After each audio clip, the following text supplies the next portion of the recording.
Hey guys, what's going on? We're up to the fourth saying of the seven last sayings. We are here with the my God, why have you forsaken me? With this, we want to know, why did God turn his back on Jesus? Well, the truth of the matter is, God turned his back on sin. Jesus, who came, God made Jesus, according to 2 Corinthians chapter 5, verse 21. God made him who had no sin to be sin for us, so that in him we might become the righteousness of God. Think of it. So the sinless one was made sin for us. And when God looked down that day, he did not see his sinless son, but he saw sin itself. So with that, I want to pull out two implications that stuck out to me on this saying this time around. Was number one, we must never minimize the horror of human sin. So many times we laugh at sin, or we say things like the devil made me do it, and we think it's a joke. And the truth of the matter is, sin is no laughing matter. Somebody had to suffer for that. Somebody had to go through agonizing pain for that sin to be passed, to be overlooked, to be cleansed, to be washed away.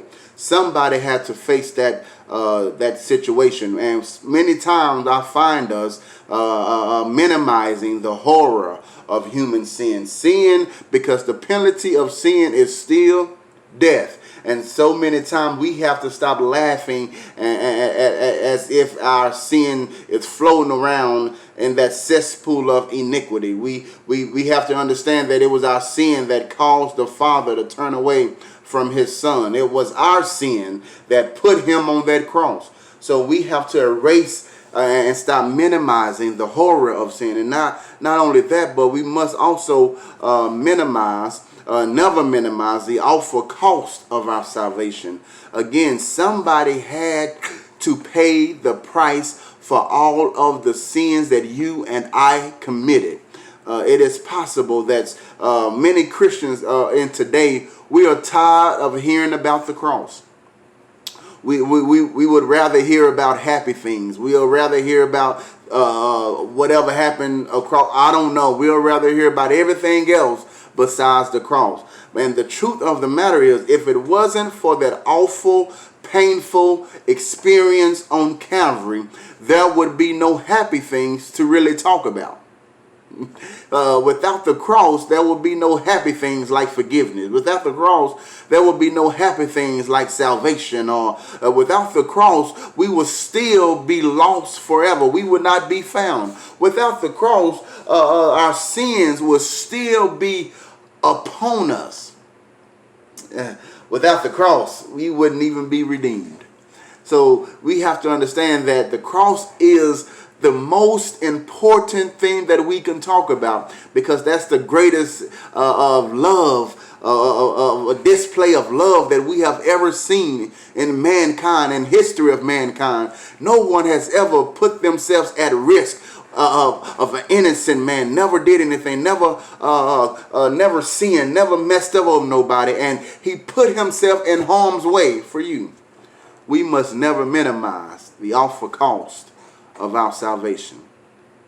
I want to leave you with this story as I leave here. This word here, to me, that I got from it. This word is for the lonely, those who have been forsaken. There was a man who had lost his son in a tragic accident, and he went to the preacher, and he asked the preacher. He poured out his heart towards the preacher, and he asked the preacher, where was God when my son died? And the preacher thought long and hard and came with this wonderful answer of wisdom. And he said, God was in the same place when his son died. That's what I want to leave with you today. God is still there. I know that some of you guys may be lonely.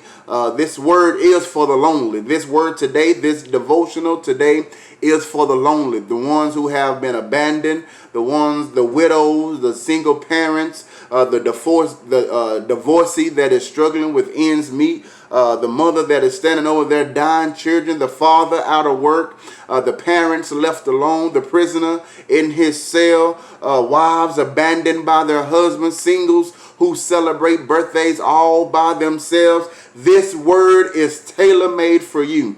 That even though you may seem like you are forsaken, God is right there with you. He would never leave you nor forsake you. So the good news is this, as I leave you once again, the good news is this.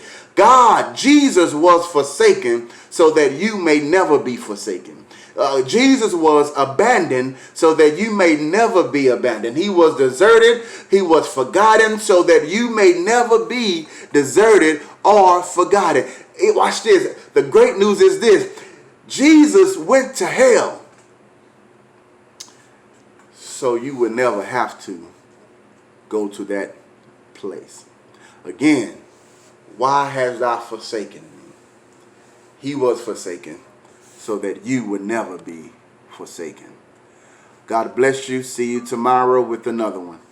Peace.